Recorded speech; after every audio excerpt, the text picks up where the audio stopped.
It's your boy D Neal back with another reaction video, guys. Here we are with how has your concept of freedom changed as an American living abroad? That's a very interesting question. I'm very intrigued to see what they think because I've seen it was Haley Alexis in her video. She really had my brain turning. And when she said, she was talking about Germany, America, how they both have freedoms, but they're different forms of freedom. And that really had my brain going. So I'm intrigued to see what this video says. Before we dive in, make sure you guys subscribe to the channel, ring notification bell, get a video a thumbs up so it gets suggested. Social media, Patreon, all up top. You ain't subscribed to any of it, put all the links in the description. All you gotta do is hit the link, follow me, talk to me. I'm human. I talk back. You guys got a favorite video suggestion? You can subscribe to Patreon or drop it in the comment section. What we got? If you're an American that has moved abroad, how has your concept of freedom changed? Let me introduce you to my medical box. What?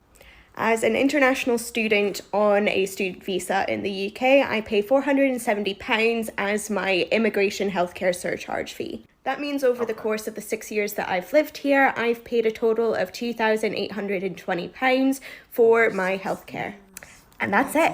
There's been no prescription costs, there's been no emergency hospitalization costs, and I've had to use all of the healthcare a lot.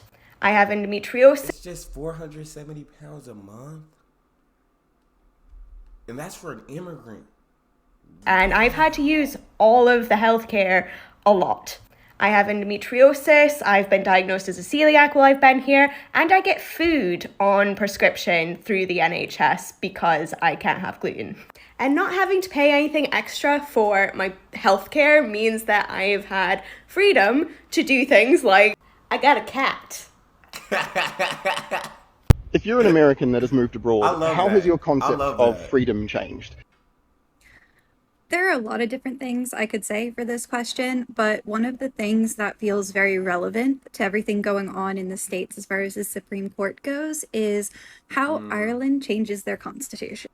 Now, this isn't exactly freedom necessarily, and it wasn't something that I was able to actively participate in because I don't have my citizenship yet. But I've been here for two referendums, the same-sex marriage referendum as well as the repeal the 8th referendum. For both of these important issues, a citizens' assembly was organized and done before the actual referendum took place, and the entire country voted to decide whether or not to allow same-sex marriages to happen based on the Constitution and whether there was a right to an abortion. Both of these passed. This type of direct democracy was incredibly refreshing to experience. If you're an American that has moved... So you're telling me that the whole country... Hold on! Because all we get to vote for is who to put in place. But they got to vote on whether they think the right to same-sex marriage and the right to abortion as a country. As a country, whether that passed or not. Not the president of the country, not the Senate, not the whoever's at the top, because, I don't know how their country runs. But the people got to vote. Hold up, Democracy was incredibly refreshing to experience. If you're an American that has moved abroad, how has your concept of freedom changed? So I'm an American living in Finland, and immediately yes to everything in that video. Yes to the freedom of no longer fearing gun violence, no longer fearing medical bills, having labor rights and workers' rights and a livable minimum wage. All of that, absolutely. But I think for me, the biggest freedom that I enjoy as an American living not in America is the freedom from the fear of sexual violence and the freedom from rape culture and the daily sexual violence that I experienced in America. And I lived in big, liberal, progressive cities like Boston and San Francisco, and every time I left the house, I was catcalled, I was grabbed, I was sexually assaulted. I have experienced daily sexual violence for the entirety of my life that I can remember in America. What? And when I moved to Finland, and for the first couple of months that I lived here, was living in Helsinki, and I never once felt afraid to walk in any part of the city at any time, day or night, wearing any amount of clothing, including in the summer when I was wearing shorts and a tank top. And I never once was sexualized or harassed or catcalled or made to feel like a sexual object. And I think that is a freedom that I didn't even imagine being possible. And that is the freedom that I am most grateful for, having left America. If you're an American, that's crazy. Like that, she's experienced all of that throughout her entire life. She said, like that's very unfortunate. That's just baffling.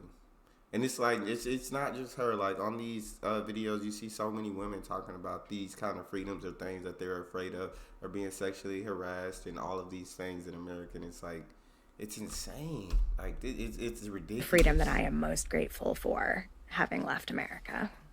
If you're an American that has moved abroad, how has your concept of freedom changed? So I spent like 16 months living in Europe. 4 when I was in undergrad, and then a year in grad school. And even though I already had a sense of this before I went to live there, it really struck me that no matter where I needed to go, like across the city, across the country, or to a completely different country, I never really needed a car. Like I can count on my fingers the number of times in 16 months that I needed to get a taxi, and I never needed to rent a car because public transit was just always so reliable.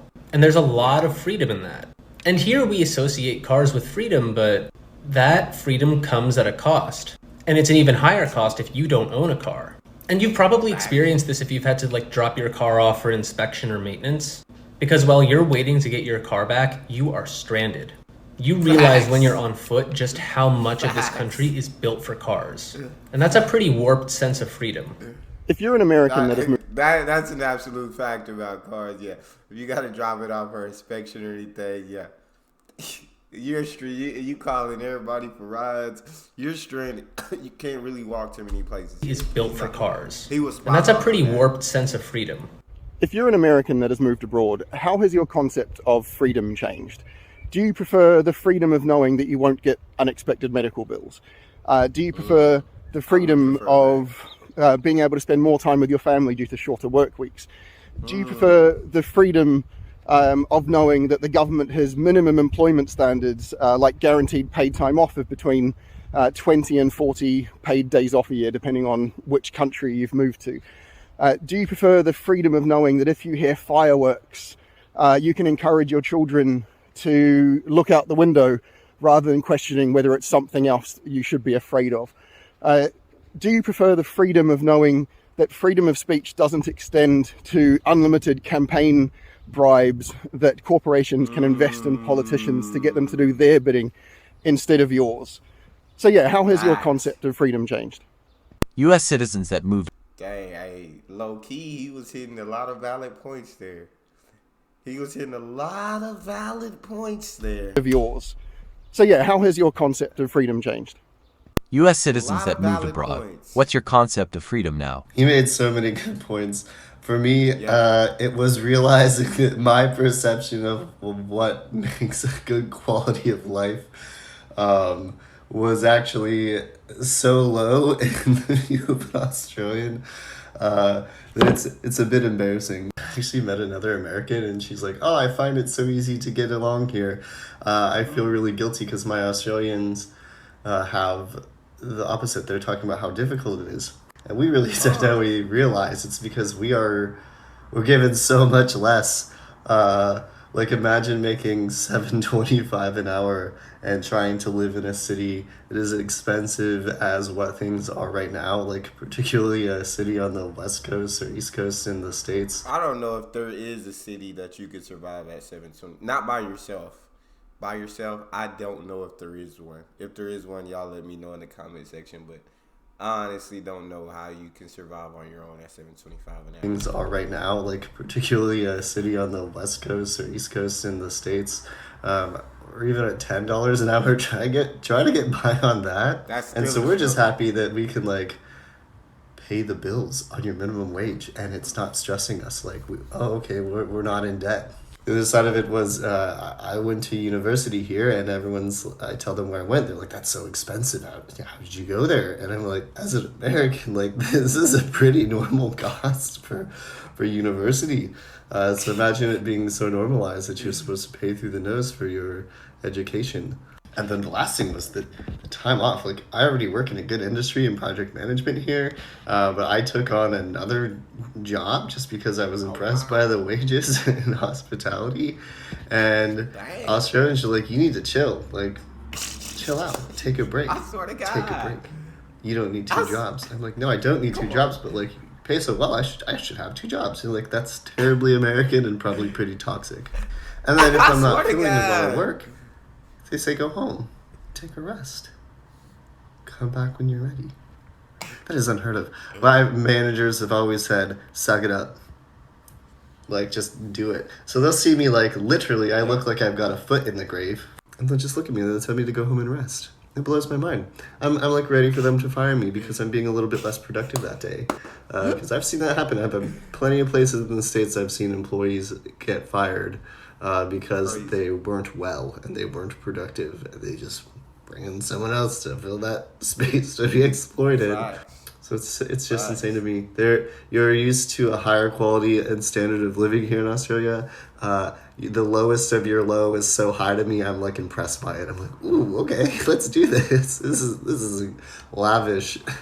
If you're an American that has moved abroad, bro, he's not lying. He's not lying. It's crazy to think about that. And like, it's funny when he talks about the mentality of like, he's making such good money. It's like, I may well get another job. And Australia's like, bro, chill. Like, you don't need another job, bro. You make good money at that job. Like, enjoy life. Enjoy life outside of the job. You not living to work. You working to live. Like, hey.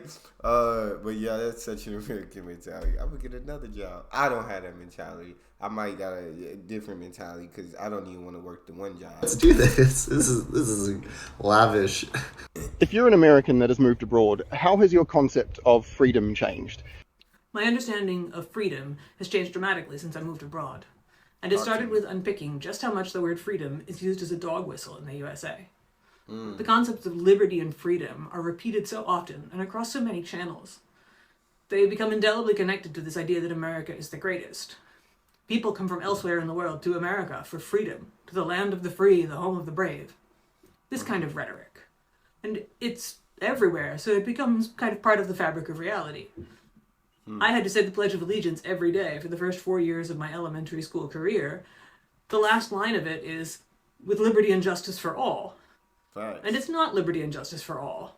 It's liberty and justice for a few in America. And it's a very small demographic. The 1%. The upper top tier class. But yeah. Liberty and justice for a few that's facts. In America. Facts. And it's a very small demographic. So my understanding of freedom changed when I started to unpack how much we are inundated with freedom propaganda in the USA. What's a video that lives in your head rent-free? They're not lying. But that was crazy. It's crazy to see. And it's like all of these things that sometimes you think, oh, like we're living good. And then you go somewhere else and be like, dang, like we was not living good at all. It's so much better here. But that's all we got for this one. You guys got a favorite video suggestion, you can subscribe to Patreon or drop it in the comment section. Subscribe to the channel, ring notification bell, get a video a thumbs up so it gets suggested. Social media and Patreon are all up top. You can subscribe to any of it. Put all the links in the description. All you gotta do is hit the link, follow me, talk to me. Love talking to you guys. You guys are the most incredible team on YouTube. It's your boy Neal. Out.